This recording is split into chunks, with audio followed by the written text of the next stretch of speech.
You tell me when. All right, here we go.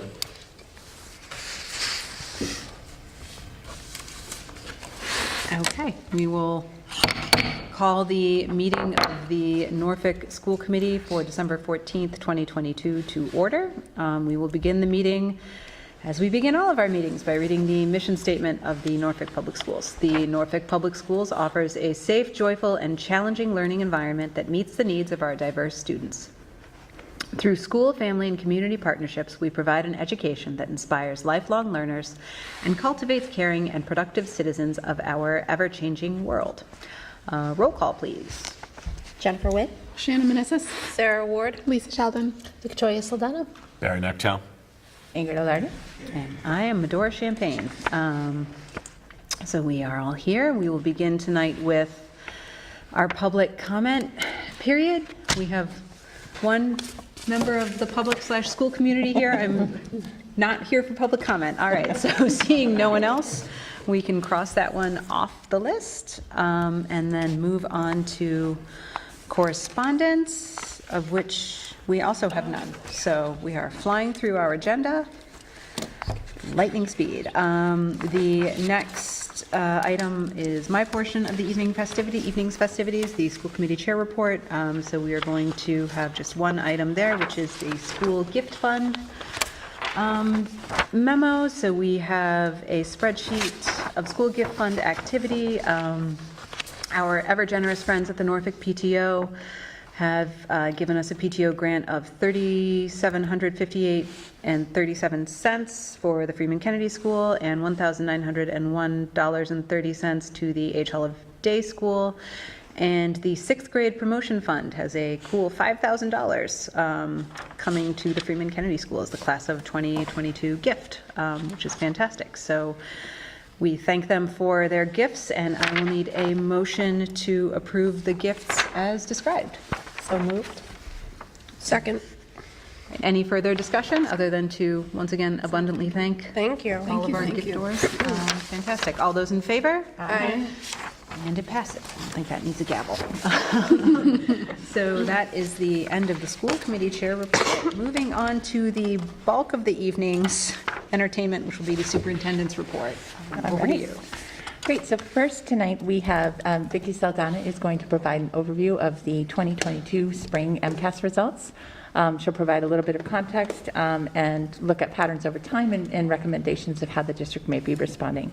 One question I would have for the committee, just in the interest of efficiency, after Vicki's presentation, if we move agenda item 5, which is a video we want to show from Reese Across America, up in the agenda, then we could do her presentation, go right into that, and then come back to other items. Is that okay with everyone? Mm-hmm. Perfect. Yep, sounds good. Great.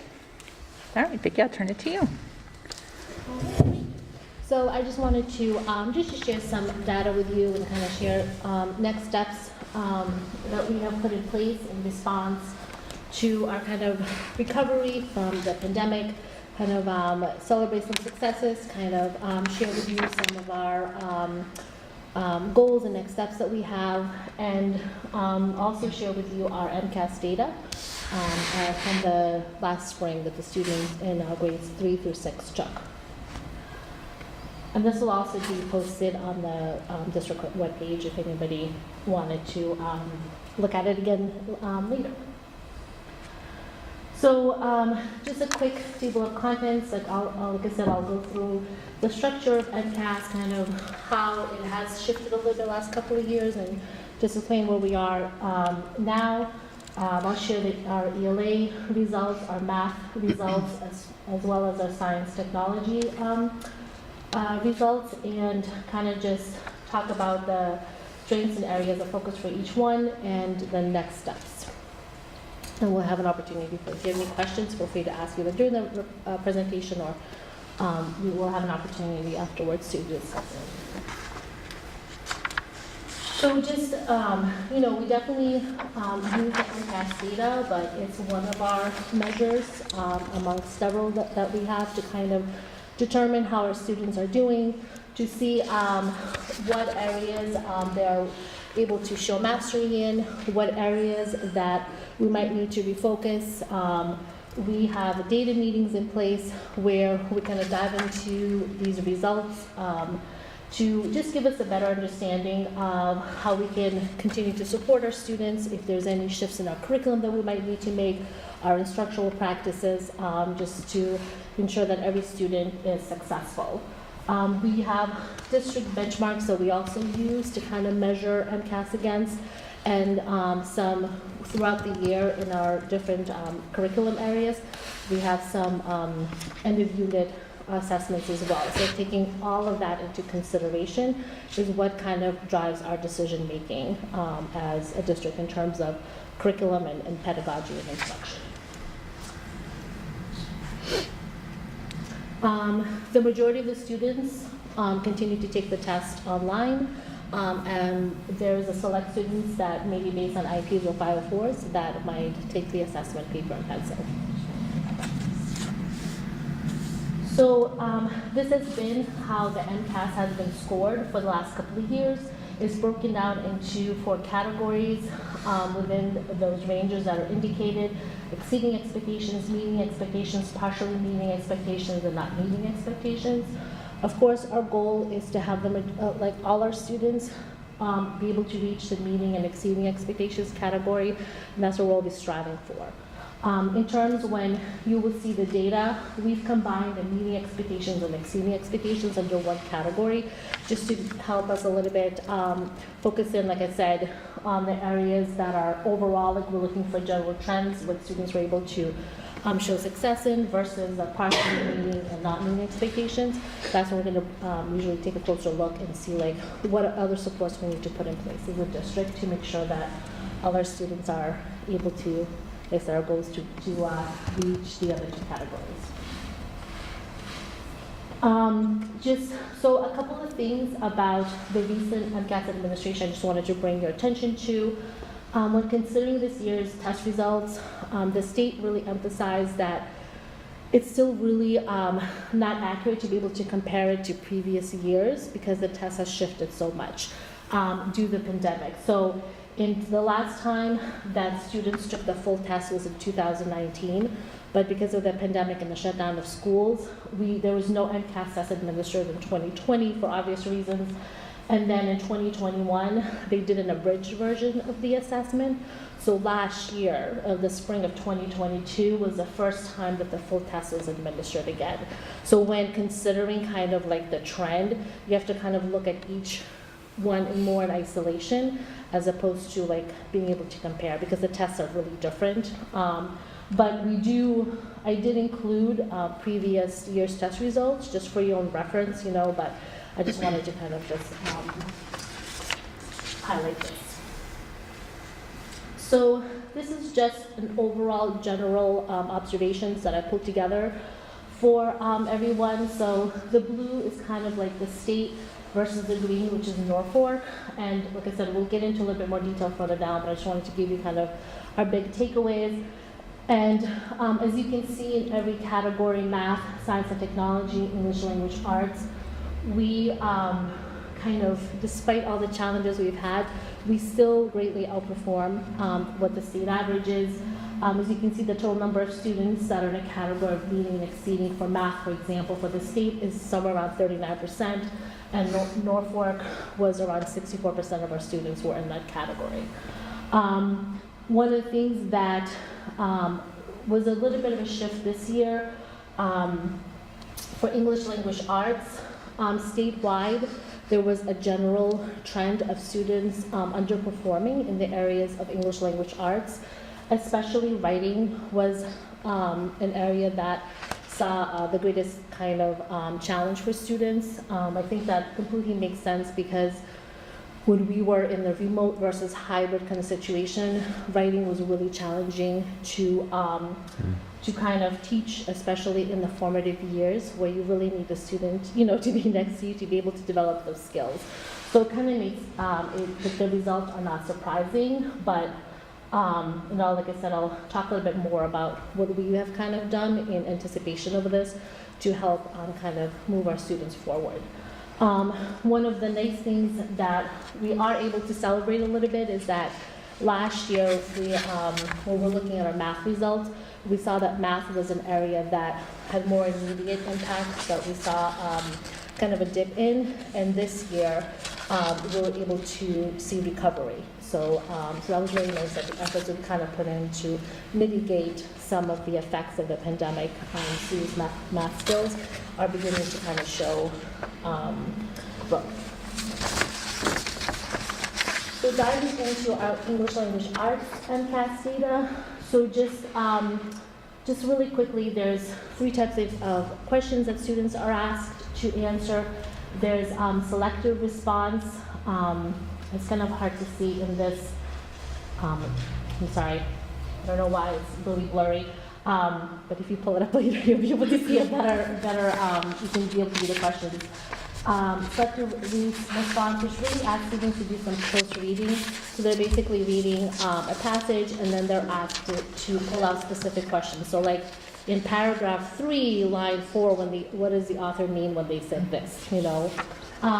Constructive response is more, students are asked to showcase the inference skills that they've developed. So when the author talked about this that you just read about, what do you think he meant, and who are the choices?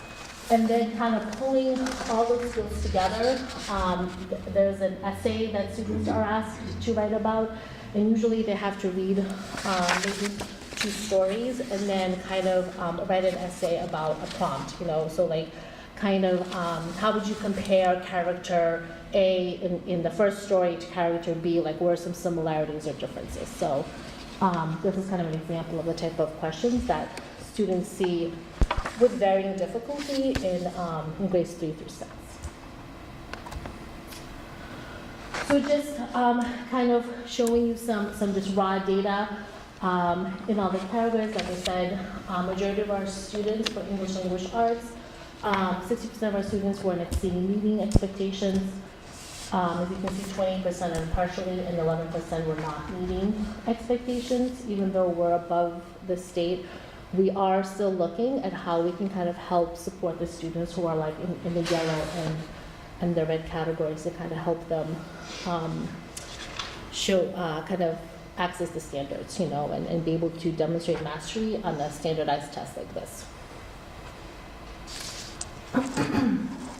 For grade 4, as I don't want to just kind of see grade 4 students, as you can see, it's a little bit of a smaller gap between students that were in the green category versus the yellow category.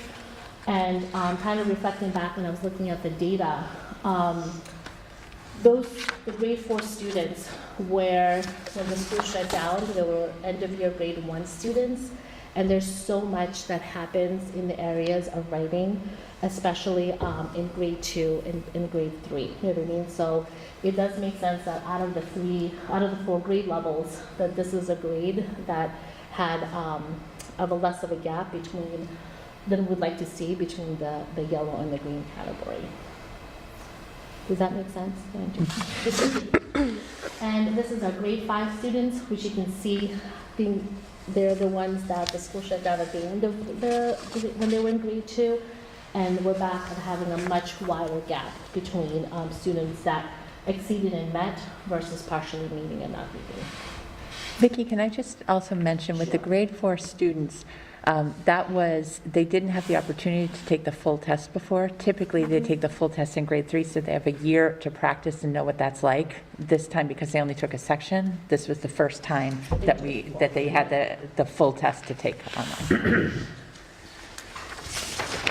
And lastly, the grade 6 students, this is how the results kind of work for grade 6, and like I said, expectations are even though we had the fewest number of students who are not meeting expectations, we still would like to kind of continue our supports and be able to build up that we can have move the partially meeting more students to the meeting and exceeding categories.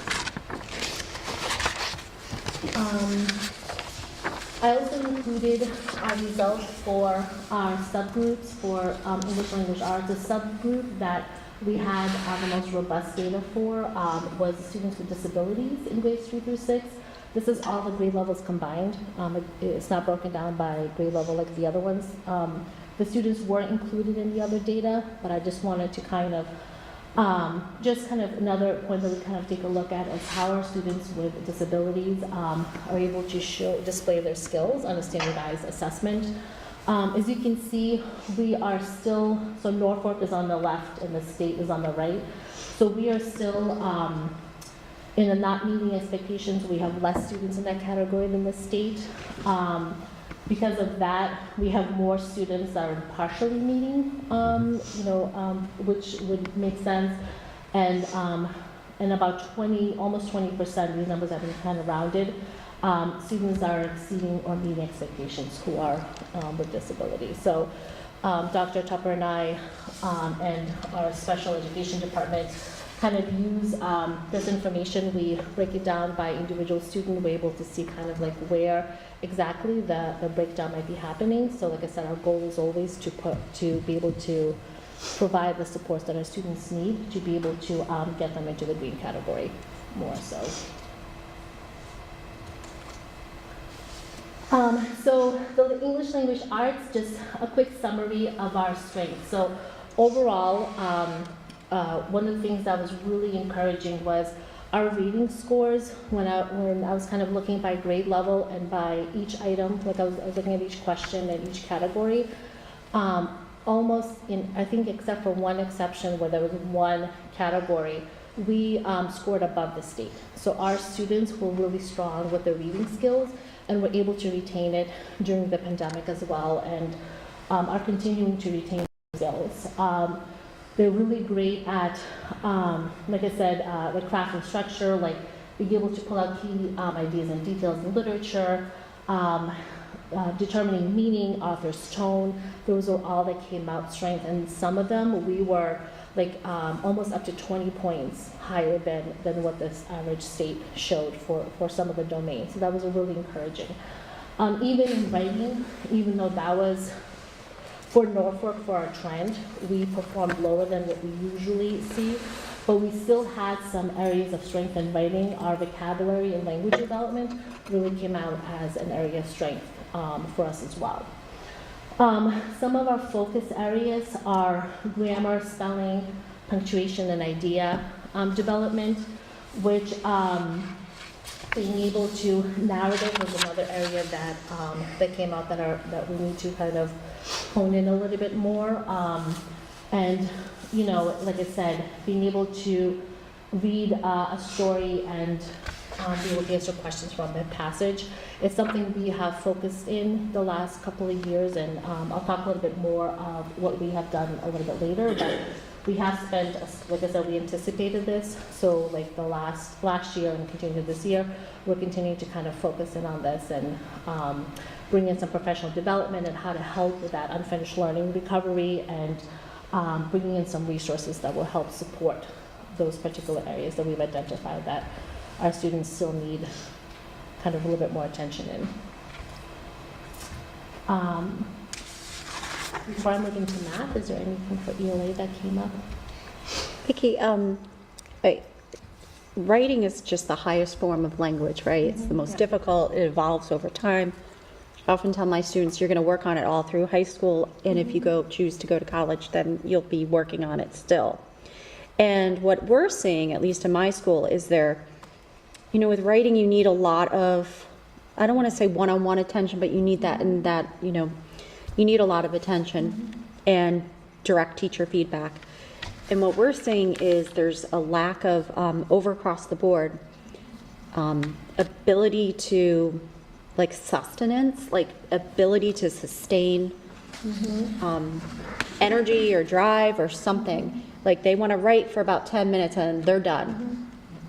And working through the whole writing process is just not, we're just not seeing it. Is there a plan? I'm assuming that's probably the same happening here. Is there a plan to kind of, are you seeing it? And is there a plan to kind of get that rigor up again for Absolutely. them to? Like a lot of our teachers in response to that, because we started seeing that even like last year, it was really evident, and it like I said, it makes sense because like when our students returned last year, we had to teach them how to school again. You know what I mean? Like in the setting that we had, and one of the things that teachers really were working on, but it does take time, is building that stamina to be able to. That's the word I was like, sustenance. Let's Endure not learning, yes. You knew what I meant. No, I was like, right, I know exactly. Because They're not persevering. Like, we've been, the last like year and a half, we have spent so much time in grade levels, you know, kind of talking about strategies of how we can kind of build that stamina. And we have taken it across the board of other curriculums.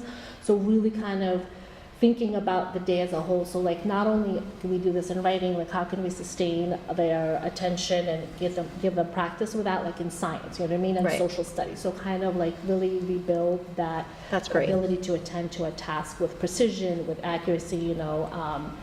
But absolutely, and writing is like when you talk about literacy, you know what I mean, it is like the highest, you know what I mean. You kind of apply so many skills, you know, and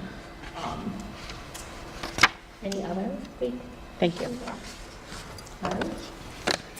So going into math, so just really quickly, there's 3 types of math questions that our students see, and there's usually short answers where they have, like I said, I gave an example of a graph, but it could be like a more computational skill that usually is what assessed, so like addition, subtraction, multiplication, division.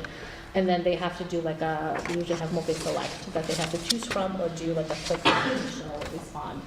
They have selective response, is where, as you can see, there's a problem posed, and then there's, say, like match the best solution to it.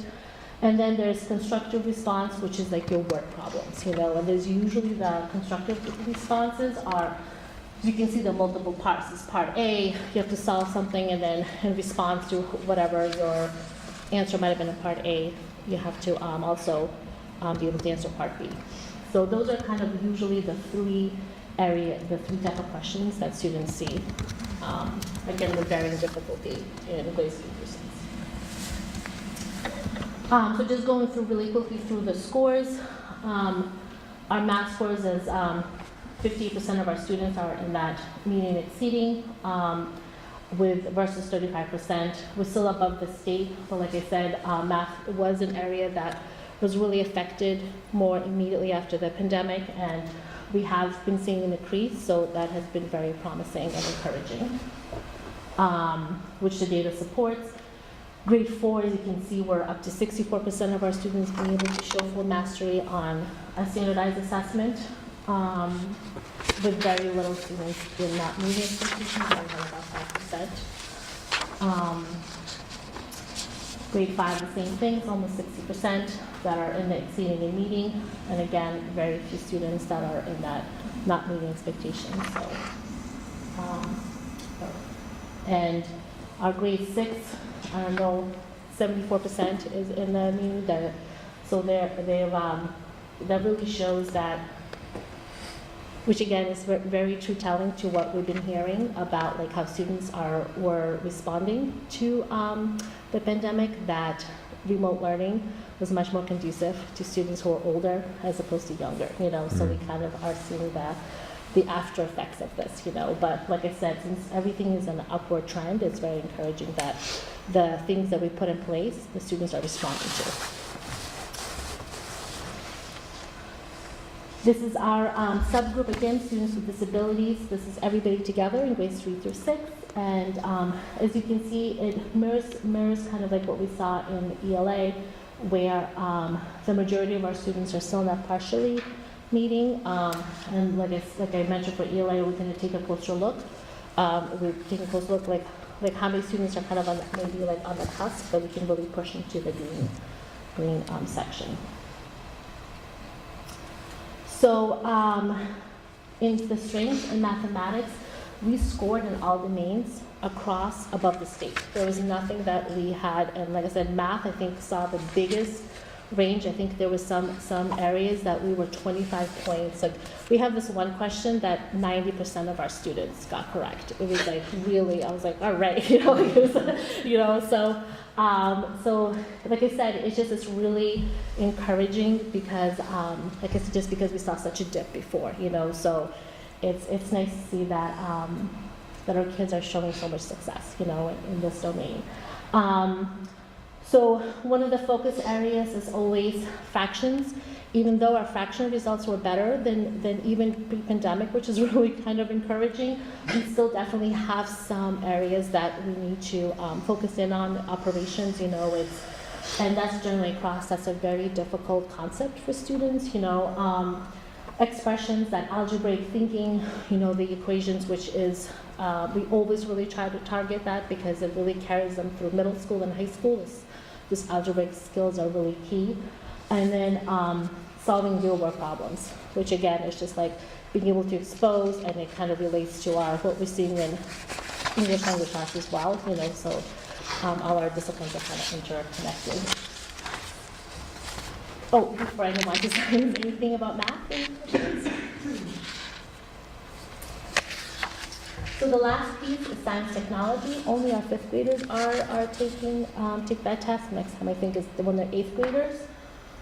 So overall, like our scores kind of held steady. As you can see here, one of the things that we did notice, or when I looked at the data more closely, is that students were really great at investigating and questioning, which is like a really great area to be good at because it carries over to mathematics. It carries over to so many other curriculums, so that's like a skill you really want your kids to own. The questions that the areas that we struggled in was more skills or that students were exposed to in the earlier grades. So like when I broke it down, like our concepts that were taught like in 4th and 5th grade, or they were introduced, they were the strongest, like students really outscored. Like things that they really talked about in 2nd or 3rd grade was the area that were the areas where we kind of dipped, which kind of, again, some of it is because science did take a little bit of a backseat during the pandemic. We're still focusing on other areas, but also just shows that we just need to do, just look at how we're spiraling the curriculum, because sometimes there's skills that definitely the students get in 3rd grade and they don't see it again. You know what I mean? Just because it doesn't really come back. So I think we have to take a look at how we are kind of bringing those concepts back, or even 1st grade. There's some things like.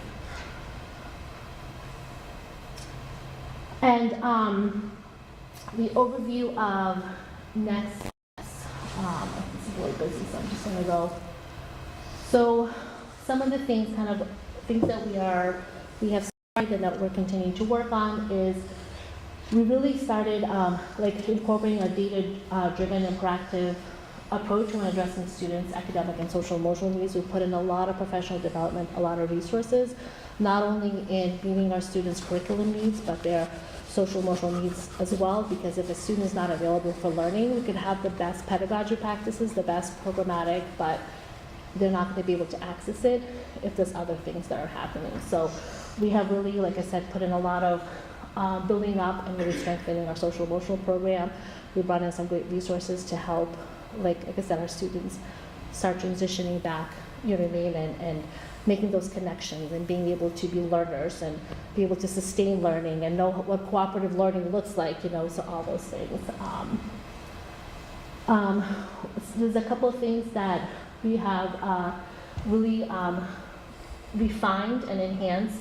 So our multi-tier system of support, which is MTSS, like a little edu jargon, but basically what we have put in a lot of effort, and we brought in professional development for our educators, and have really focused a lot of our data meetings on how do we use data to really focus in and prioritize skills that student needs in at different tiers. So we have like your tier 1, which is the core, then you have like your tier 2, which is what a student might need in addition to the core, versus tier 3, which is another layer. And how do you scaffold it, and kind of looking at our scope and sequence, and looking at like the structure of our blocks, and how we can find time to, when if a student needs additional support, we are responding to it quickly, effectively, and we're kind of monitoring how they're responding to our interventions that we put in place.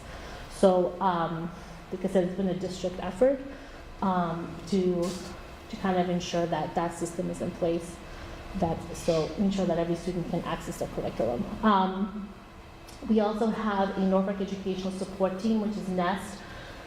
We have also kind of looked at that practice. That is, if a student is really not responding to the supports, we bring it to a team of experts that kind of meet together on a regular basis, and we kind of look at what is the student as a whole, like what is their social aspect of school looks like, what is their academic aspect, and we have a wide array of school-based experts in different areas to kind of bring suggestions and kind of plan out next steps. And the students are closely monitored to make sure that they that all effort is being made for them to be able to show success in whatever the area that has been identified. And then the last concept that we've been talking about is universally designed lessons, which is actually a way to do, it's like a way, a philosophy of doing schooling, that you design all your lessons by anticipating barriers that students might have. So for example, we know that a barrier might be sustainability in writing. So what barriers can we remove during our lessons to ensure that all students are able to build up on that skill and access the curriculum? We do all this work through some focus grade level monthly meetings, and like I said, this year our core is pretty strong, so we've really been focusing on those other tiers to really have like a system in place that is district-wide, and that students are getting an equitable experience regardless of the grade level or classroom that they might be in. We've also been trying to support educators by allocating. We have curriculum meetings where we have been really focused on kind of coming together and learning about maybe a new resource that we have implemented. We have been focusing on fluency for math, for example, and I think that's kind of contributed to some of the successes we've been seeing, to give educators time to really unpack a new resource and kind of be able to get the PD that they need to be able to implement into the classroom. And like I said, I mentioned before, we have focused our professional development on different supports. So we brought in the Teaching Learning Alliance last year to meet with teachers in grades 1, 2, and 3. They met in small groups with and we focused on how do you support writing. So given they kind of looked at their students' current classroom, like they brought in student work, and like we talked about strategies, and then the presenter was able to go back to the classroom, model those strategies that our teachers have been implementing. So that has been a really, I think will help kind of in our response to our writing. And then the last piece that we're in, and then I'm done. So I appreciate your time and attention to reviewing. We're in a review that we're in. We're reviewing our English language arts curriculum. So we have about 12 educators from different departments across the district, and we're basically looking at our program to identify any gaps that we might have, that we might need to make shifts to be able to make sure that we're offering the most, the best resources for our students and for our teachers, so that students can have access. So we're kind of in the middle of that process.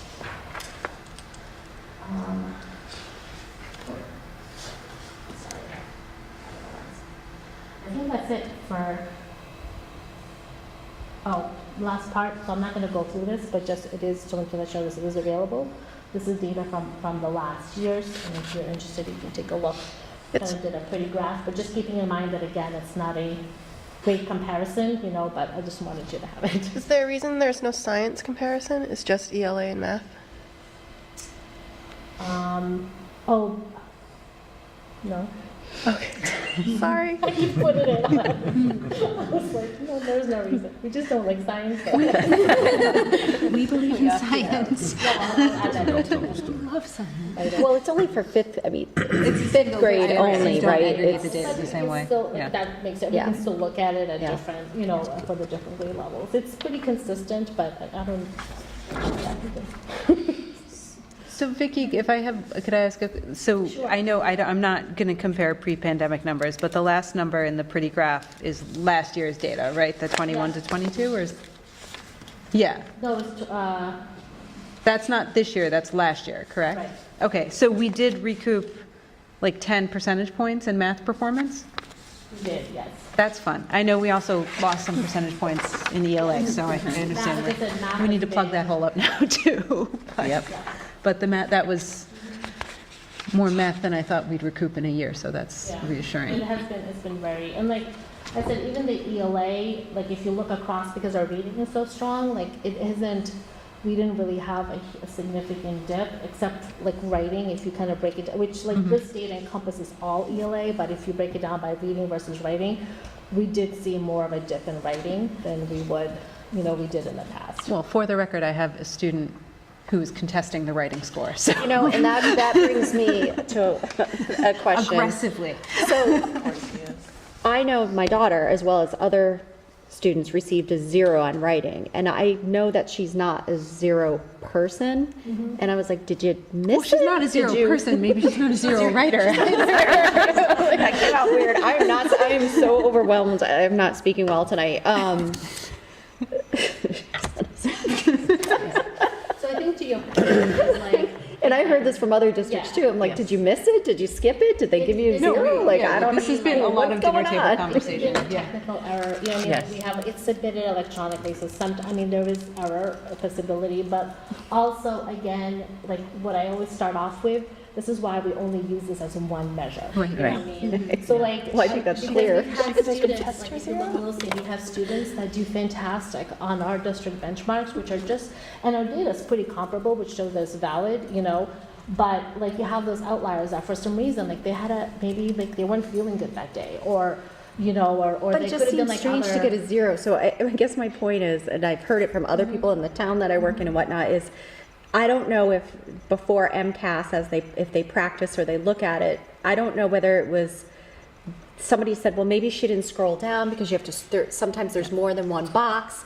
Like maybe we could The teach the logistics of kids test taking, just yeah. the structure of it to make sure, because I could see her totally missing a box and filling in one and not we do teach two. them how to use the online tools that they'll need to use Right, in the right, MCAS. right. But again, the writing is assessing not just kids' ability to write, they're writing in and typing in their written responses. So it adds another technical layer. And I think, sometimes kids are nervous and they may not remember to scroll down, That's what even I'm though saying, we like, practice I it. don't know if you're allowed to say that, but probably not. You can't. We can't prompt kids. We can't correct kids. We can't tell them, oh, you missed an item. So there's nothing again, in not the- having that year of practice. There's has nothing in the impacted. software that would be like, oh, hey, you forgot to fill this out. Go You're back. not allowed to do it. Just a direction, No, it's just very like, strict. not direction from you, but just from Within So the you can the only MCAS be, system, like you now can't you may move on start until with- you hit submit. No, They you're don't. allowed to skip and bookmark. Yeah. okay. Oh, that 9-year-old should not be allowed to skip and bookmark. So I don't know. I think Input on how they format that, but we are not, you're not allowed to It's keep not a it. 0 person. Oh, I'll get back to that. Sure you will. The last time I something wrong saw with an the test. MCAS test it was paper, pencil, and I was literally the one taking it, so I have no idea what We they're never like have now. to take one. No, it is, it's very similar, like I said, but we do have, there's some like free programs that we have brought in where they have questions that are set up just like MCAS, and like the teachers leave them in throughout the year. So like by the time the kids get this, I mean, like I said, there's always, like you can have nerves, there's always things that could happen, but overall, like our kids are pretty comfortable, and like one of the things that we have in this district that's amazing, we have integration specialists, so our kids are exposed to like technology education since kindergarten, so like that also makes it much more comfortable for them to be, with kind of like using the Chromebooks and stuff for learning, to support their learning.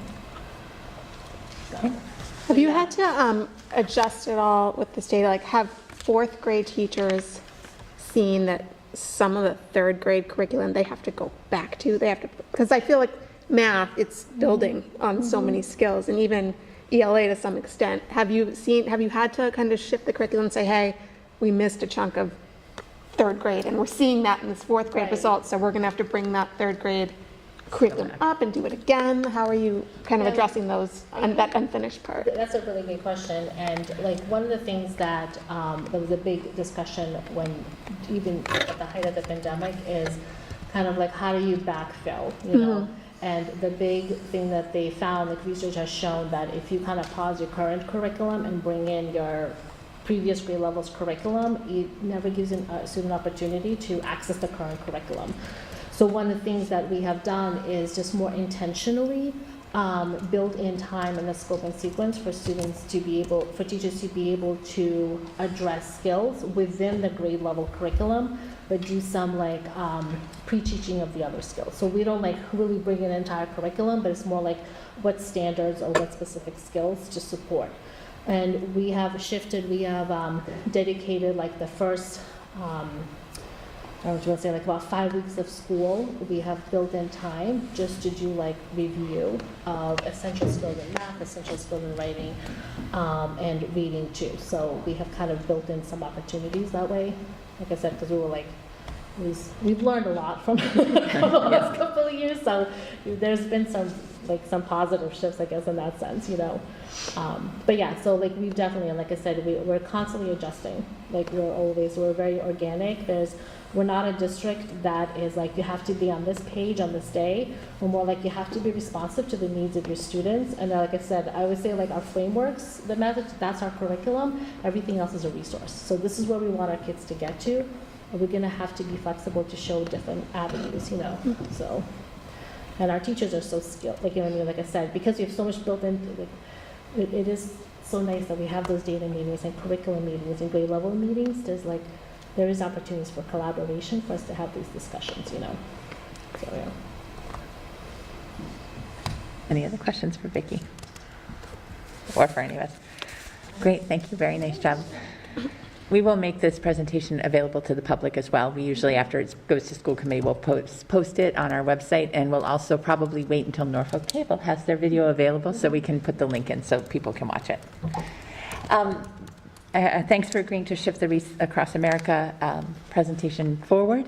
What I wanted to share with you, in the last meeting we talked about the plans for Reese Across America coming. It was a great success. It was a really, really special day. I would say Lisa Altham-Hickey and the entire committee that worked with her on this project, which involved teachers, paraprofessionals, staff, our facilities team, art department. There were a lot of people in the committee that made sure the event went smoothly. It was a really rich learning opportunity for our students.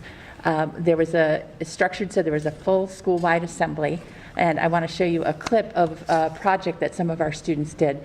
We got involved with Reese Across America because Joseph Regan, who was a good friend of Adam Kennedy, who this school is named after, attended Norwich University with him, now is the director of outreach for Reese Across America.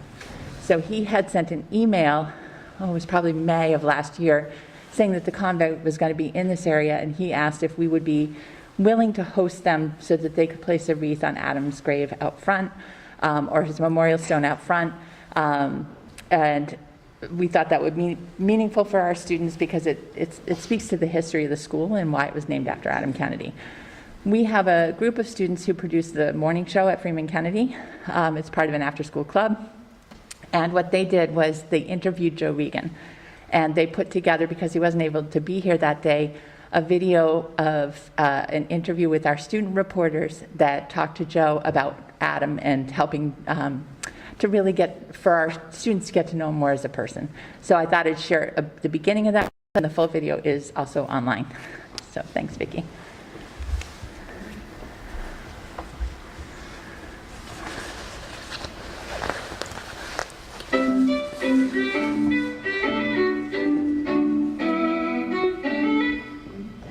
Hello, I'm Sam. And I'm Riley. We have the honor of interviewing Joe Regan, Director of Military and Veteran Outreach for Reese Across America. Joe is going to talk a bit about his friendship with Adam Kennedy and his role in Reese Across America. Welcome, Joe. Thank you for taking your time to talk with us today. Well, thank you for having me on. I'm so excited to be with you this morning. Thank you. We'll start out by learning how you and Adam became friends. So Adam and I went to college together. So in the fall of 2000, Adam and I started at Norwich University, which is in Vermont, central Vermont.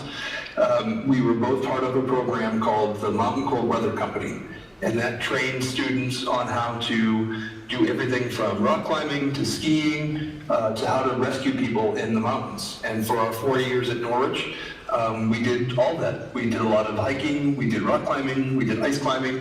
I actually brought a picture of me, or of him. This is Adam and my friend Mike skiing.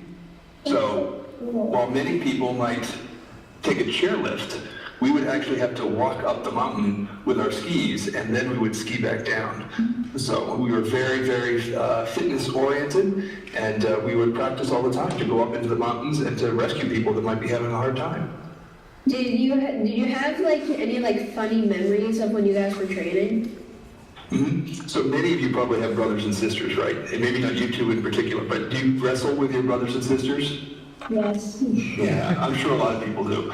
So I remember one night we had gone for a hike, and I believe it was around Thanksgiving time, and there weren't many people left at school. And so when we got back, it was late at night, and myself, Adam, and one of my other friends, James Mithorn, we all wound up on the parade grounds. So we went to Norwich is a military school. So we would have parades every Friday where we would line up and have these parades. And so the three of us lined up together, and we had our own little mini parade down the parade grounds. And James and Adam were taking it very seriously, and I did not take it very seriously. And about halfway through, I turned around and I tackled Adam, and it turned into a giant wrestling match in the middle of the field. I think we were juniors that year, so that was our third year of college that happened. Would you say that would be a very special memory of you and Adam? Absolutely. And I have a lot of different memories of Adam's, but I think that one just kind of captures his sense of humor and that bond that he made with everyone that was around him. So in addition to mountain cold weather, both of us were what we call student ambassadors for the school. So we would meet with students that might high school students that might be interested in going to college and college, and we would talk about our experiences.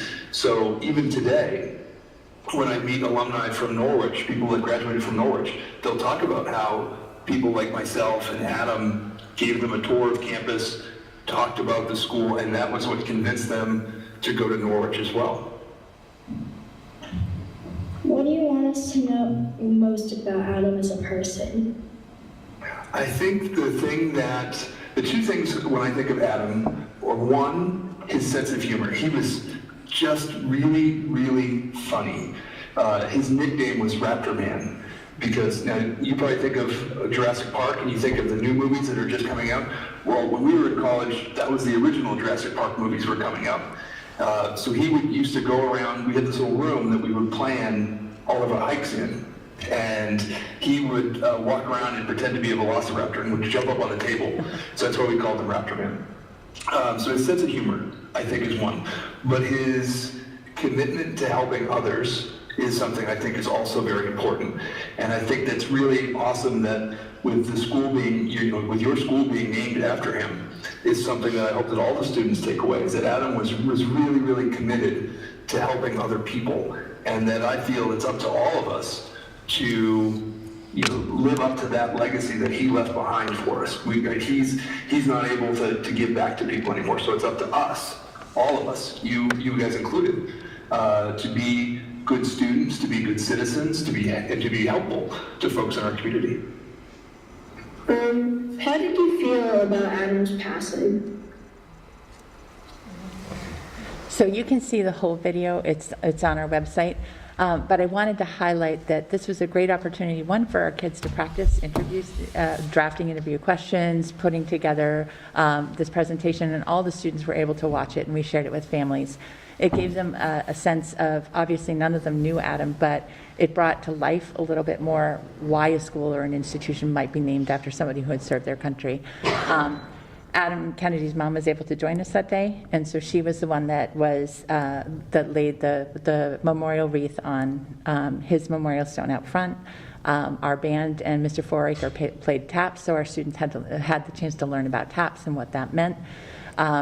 We also it was a very special presentation, Wreaths Across America. Another thing that they do is they conduct pinning ceremonies to welcome home Vietnam vets who were never truly welcomed home after serving their country in the Vietnam War.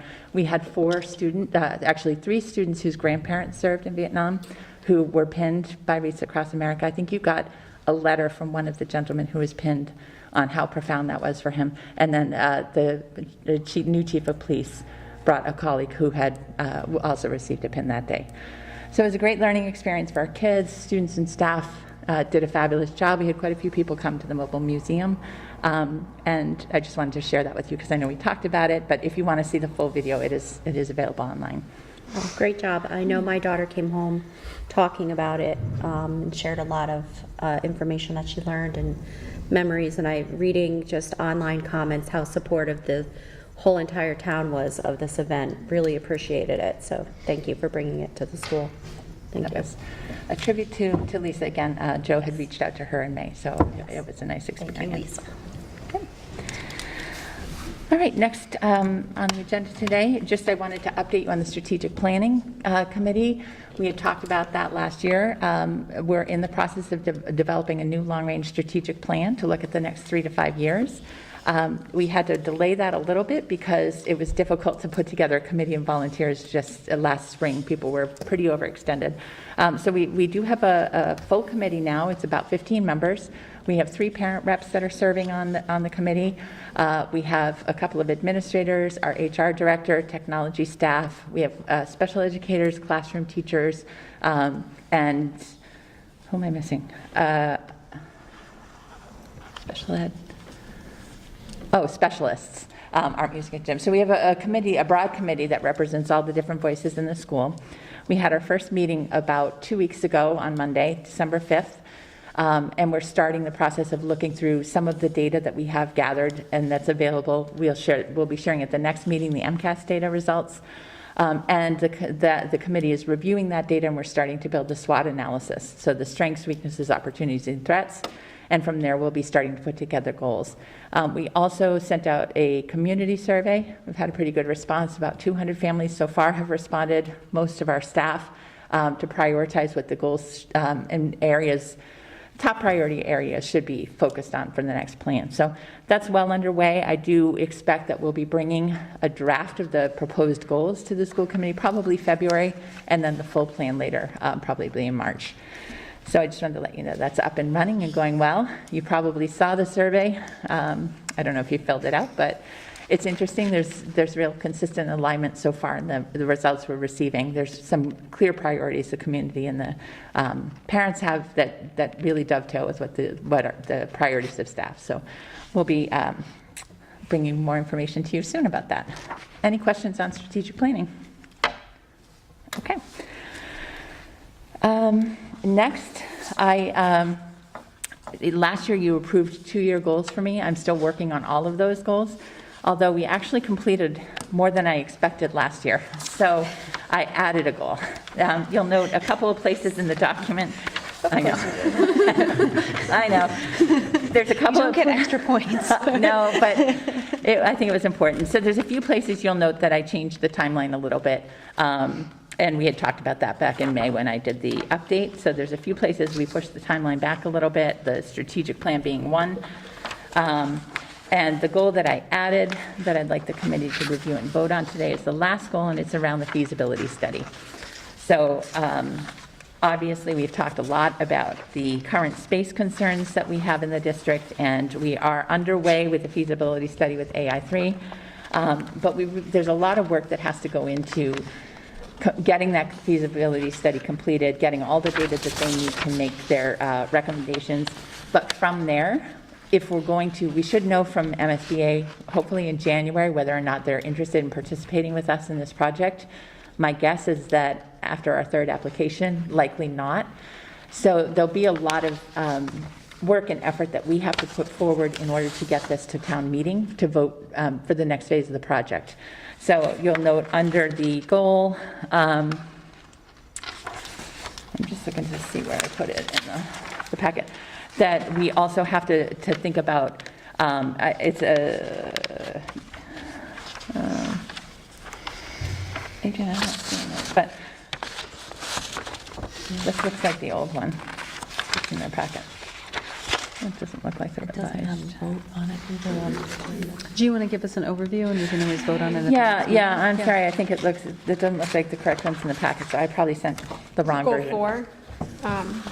Am I just missing it? It was the last goal, but it doesn't seem to be in my, I see, yeah, there's a goal 4 with, in red. Yeah, it's in red. See, that's why I'm having trouble, because mine is. Because ours is red. not red. Black and white, I yeah. wondered, It's 'cause ours is online, in red. yeah. All right, yes. So in terms of preparing, one of the things that we have talked a little bit about that I want to make sure we do thoughtfully, in order to move forward with the schematic design, we need a vote at town meeting, but it also has to pass at the ballot. So we need to make sure that we're going out to the community. I'd like to offer what we had planned before, site visits, so the community, any members of town can come in and see what the current conditions look like at each Olive Day, why we're talking about this space crunch. So I want to plan some public outreach events. We also want, I think it's going to be really critical that we have some public presentations of the results of the feasibility study, and really, I don't think one event is sufficient. I think we have to do like probably the library, we might have to go to the senior center. I want to make sure that before we go into the ballot and before we go into town meeting, that all of the interested parties have access to all the information they need to make an informed choice. Great. So I added the feasibility study. We've already done the first few steps of it. We did the RFP, we have awarded the contract. We've had several initial meetings with AI3. Later in this presentation, I'm going to update you on the feasibility study, so not to be redundant, but I really wanted to document and think through what we needed to do to make that initiative successful. So that's an additional goal that I've documented here. So I would like the committee just to vote to revise those two timelines and to add that additional feasibility study goal. I'll make a motion. It's not listed as a vote on the agenda. Can we still vote on it? Yeah, it's not noted as a vote Okay, all right. under the superintendent goals. Okay. So I wholeheartedly agree with it, but We'll vote next time. Then. Sorry about that. But yes. But any preemptively, questions we on the all- content or the action items in there, we could certainly have discussion and then just move it for vote next time. I think that they're all very appropriate, and I think that the community outreach aspect of the, the results of the feasibility study and what the proposal is that AI3 comes forward with, and, that we ultimately elect to move forward with, whatever that looks like, whatever the scale of it might be. I think it is. And I think it will be Super important. All you need to do is say, excuse me, Jen, I was talking. I'm not your child. Super important. I'm your peer. That it be communicated to, I would be meaner to my kids. Super important that it be communicated to the community on multiple occasions. Again, just because of it will provide multiple opportunities to hopefully have Correct. NCTV involved. We can have multiple presentations, multiple groups of different people who may be available at different times coming in and listening to the proposals that we have and that AI3 comes up with and that we, elect to move forward with. So I think that would be fantastic. I apologize, Jen. I accept your apology. I forgot what I was going to say, but no, I do think it's important. I think it's important too for people to go into HOD and see the number of specialist classrooms that are gone and are now regular classrooms because of the space crunch. And it makes me sad because my kids got to experience a whole different HOD than what the kids are experiencing now in terms of space and opportunities for movement to specialists and whatnot. So I think that will be important. And the other thing in here that I was hoping we will get to, AI3 will provide some of the pictures and design schematics, but I do think it would be important to have informational flyers available that we can put on our website. We have to be careful because we have to follow the campaign laws, so we can't campaign, but we can put information content out.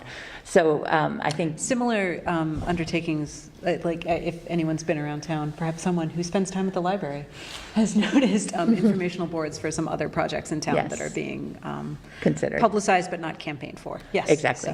So I want to have really good information, FAQs, questions that we anticipate, and make sure that information's all available. So that was my proposed additional goal.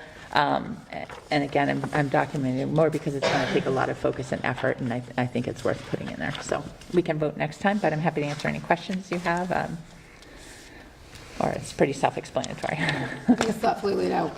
You've thought of the number of steps, and like Jen said, I think it's going to be important for the public to be able to see it. It's one thing to hear about it and hear but to see it will be a good piece of it. So Great.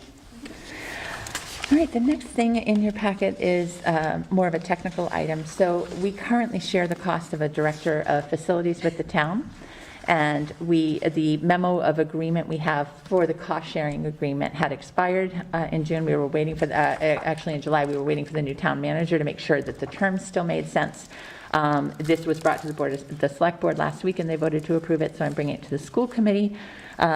And I'm seeking a vote of the school committee to allow me to sign this cost sharing agreement on behalf of the Norfolk schools. Basically, we have the salary divided 55% to the town, 45% to the school, because that really, after a couple of years, seemed to be how the time was falling, because this does encompass the library, the police department, the DPW, and other facilities. So we cost share the salary 55-45. And then the agreement that we have is that the district pays for the phone and it also pays for workshops or memberships, and the town pays the reimbursement for the vehicle. Those are the same terms we've had for probably 5 or 6 years.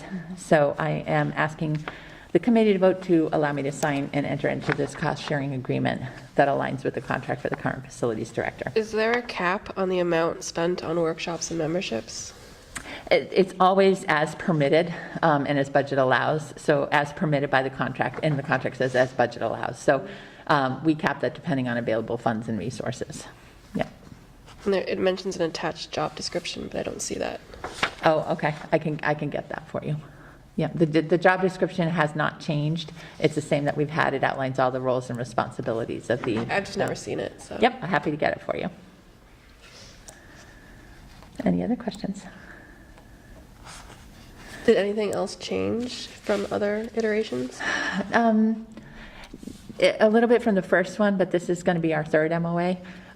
We added the workshop conference. They changed from providing a town vehicle, I think they had a vehicle allowance, and then they're looking at shifting to a town vehicle. But the general parameters, the first 3 years, it was a 50-50 split. We shifted that after to 55-45 to align with the time. Any other questions? All right, so we're looking for a motion to approve the MOA for the shared director of facilities.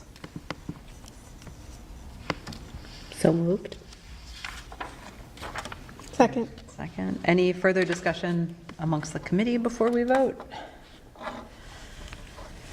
No? All right, all those in favor? Aye. Aye. Great, thank you. I will sign that and get that to Justin. And then the last thing, I just wanted to do a very general update on the feasibility study. So as I think at the last meeting, Medora outlined the process that we had posted the RFP and how we interviewed and have awarded the contract.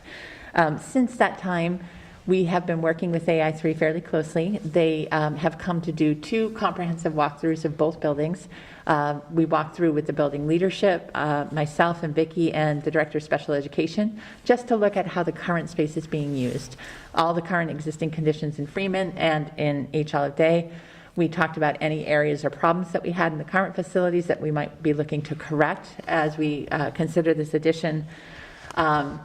They also came the following week and did a walkthrough with our facility staff of all mechanical systems and with our technology staff to look at tech infrastructure.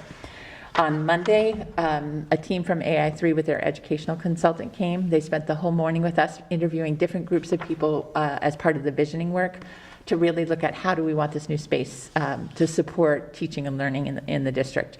What are our critical needs? We've talked about expanding STEM, science, and technology, possibly redistributing or changing some of our current locations of programs to accommodate growing special education needs. So they spent the morning, they also talked to the preschool team about if we move the preschool over, what does indoor play look like, what does discovery learning look like, what would be the needs for the indoor space, and how would that sort of interact with the outdoor courtyard and the outdoor play area needs. So on top of that, Matt Hafner and Barry have been working to get them a lot of the initial documents and studies that were conducted by Flansburgh so that they would have all the materials that they need to determine what needs to be recalibrated, reassessed, what assumptions can they make based on that data.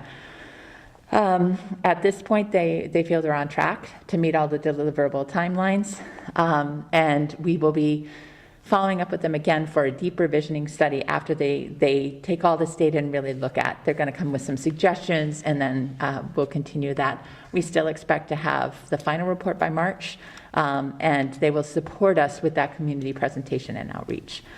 So I just wanted to let you know we're well underway. They do have other studies that are part of the feasibility that we'll be scheduling, traffic studies, stormwater, site testing, all of that work. But we are on track and moving forward well. Any questions on feasibility? Is there any extra allowance given to any zoning that may be changing in the future for size of population? So we've heard about a new potential project today. And I'm working on setting up a meeting with the town planner. I only have very preliminary information about what they're considering, but it looks like possibly some two-family homes or units. And so we will, once I have a chance to talk with Rich McCarthy, we will probably reach out to NESDEC and talk about the potential impact of that project and what that would potentially yield so that we can get that data to. But this wasn't something that any of us had heard about prior. I just heard of it today. So we haven't had a chance, but I have reached out. I just don't want us to end up in the same spot we're in now. Yeah, no, absolutely not.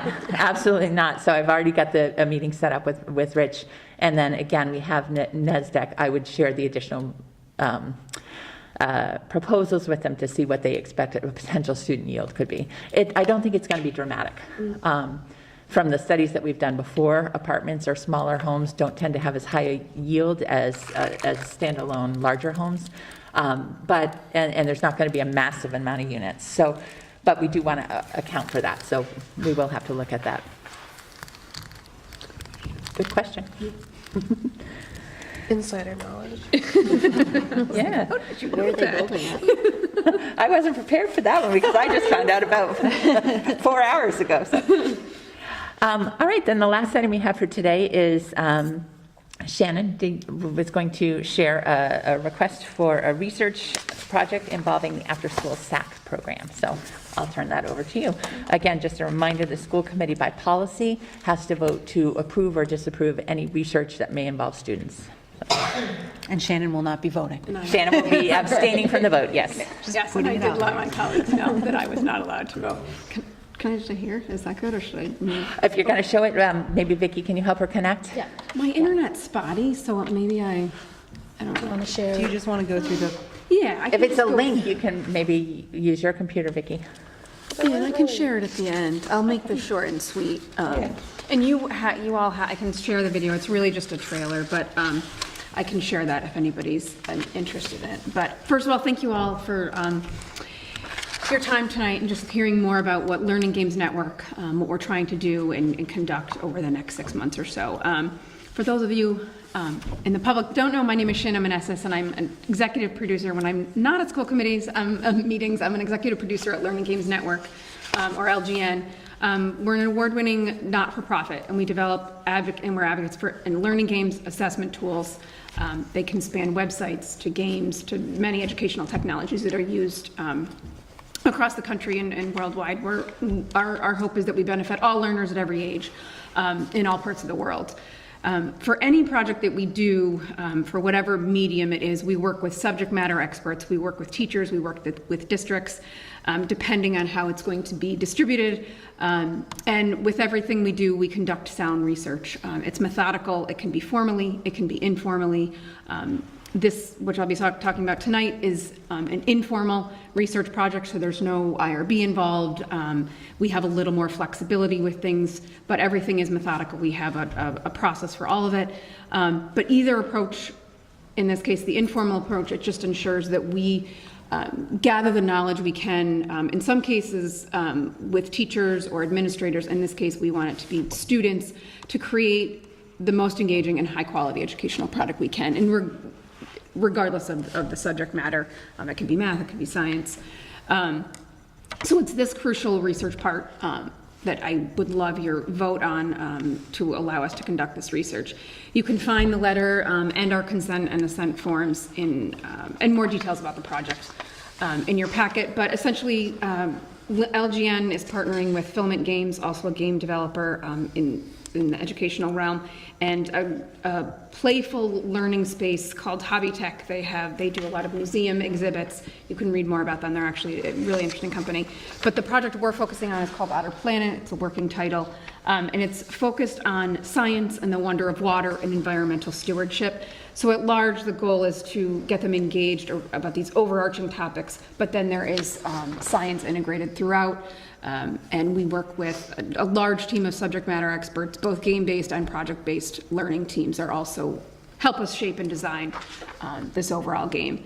Our target audience, which is why we're looking to SAC in the after-school program, is upper elementary, middle school students age 10 to 13. We're getting different areas around the country so we can create a diverse group. So I was really excited when Tony was interested in this. So we try to get, the age range has to stay the same. That goal doesn't change, but we want diverse demographics, so we're researching different groups and excited that potentially could be one right here. So our goal is to conduct one session a month, January to June. I would be present at every facilitation, and then one of my colleagues from LGN, he's also creative director at MIT, he would either be present or virtually or in person. They would last about 1.5 to 2 hours. During that time, our goal is to have them about 10 to 12 students. We like to put them in pairs. They would play the game, and essentially we want to watch them play the game.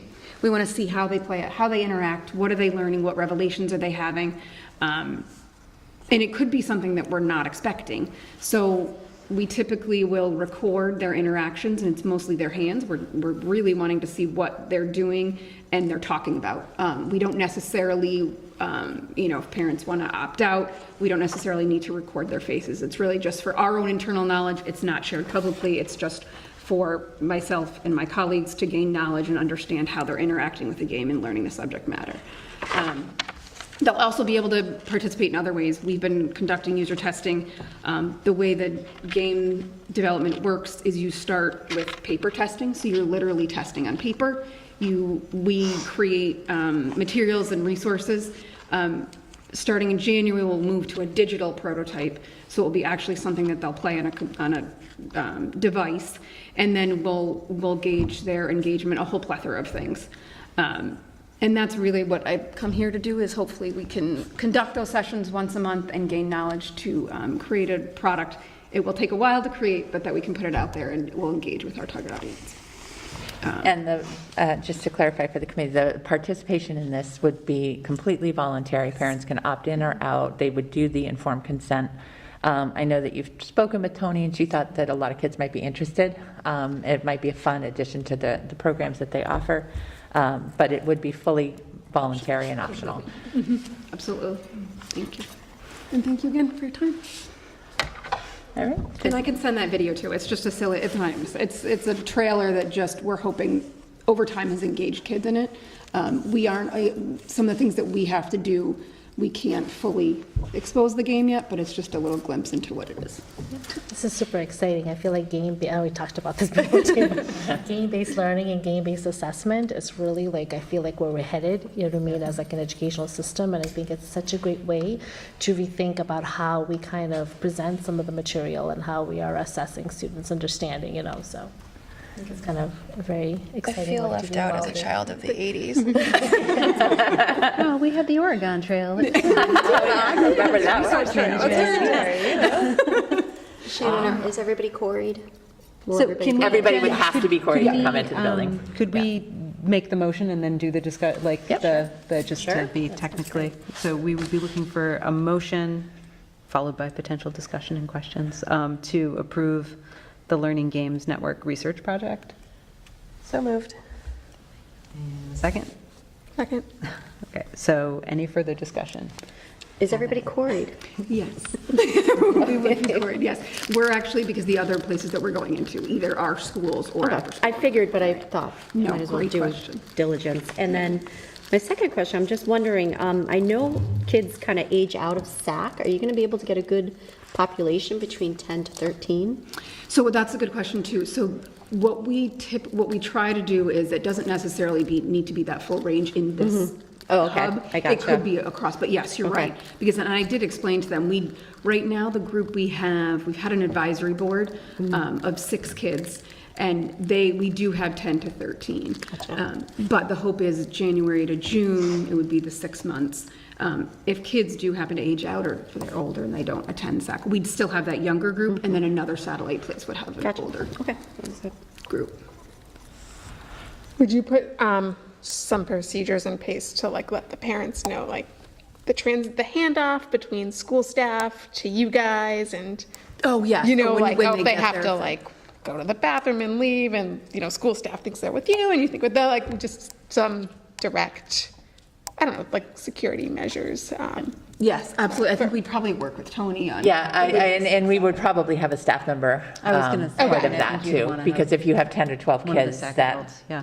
that's going to free up a staff Okay, member, so perfect. likely. But yeah, the logistics would have to work out, and we would actually have to re-query people even if they filed with other districts. So they would have to fill that out for us. That makes sense. Any other questions? Can we play the game too? Yeah, no, my daughter is already irritated that she doesn't get to go to SAC. Absolutely. We were going to try to do it in school, but I know that can get disruptive, and there's so much that needs to happen that we're finding after-school programs are a good avenue. Yeah, I think it's probably, especially because people are, I mean, the day is so packed, Yes. you know. And we're not here to be disruptive. We just want more information. So yes, I will share. Right, so any other questions, comments? No. All right, so all those in favor? Aye. Aye. Motion passes. Thank you, Vinny. Thank you. Okay, and that is the end of Ingrid's very robust superintendent report section of the agenda. Moving on to committee reports. King Philip. I was not able to attend last school committee meeting, but I do know that they introduced the new DEI director, so I hope that eventually he will be able to. It will be coming to us Later too, on yes. in the spring, so that's great. Policy Subcommittee. Policy. Should we start with, I didn't ask you this earlier, should we start with the vote, or do you want me to just give You a can do quick the update from tonight, then we can do the action items. Okay, so we met right before this meeting. We have we talked about the student discipline. There were incidental changes there, so we'll bring that to a vote in January. There were 3 others, non-discrimination, including harassment, retaliation, and then a supplement to that, and then harassment of students. Those had more substantial. They were new, so we'll bring those to a first reading in January. And that's the quick summary of tonight's meeting. So we're not voting tonight? We have 2 policies Oh, okay, to we vote do have 2 tonight, but that was just what we looked Okay, at. all right, sorry, all right. And then the 2 votes are on, it feels like a million years ago that we looked at those. They were on entrance age and bullying prevention. Really, those were incidental, so bring them to a first vote, and it was really just more clarity, more clarifying language for both. So for the entrance age, we had an issue with our old policy having sort of a loophole for starting kindergarten prior to being age eligible. And the loophole was, it said broadly that, you did, it broadly said that if you started or you were enrolled in a kindergarten program in another place, that you could come in. But it didn't say a public program, so people could, and it didn't say you had to attend there for any longer. So it came up that we had a family moving who was looking to enter, and we realized the policy wasn't clear enough. So people could infer that if they were a week in a private pre-K or K program, they could come and start.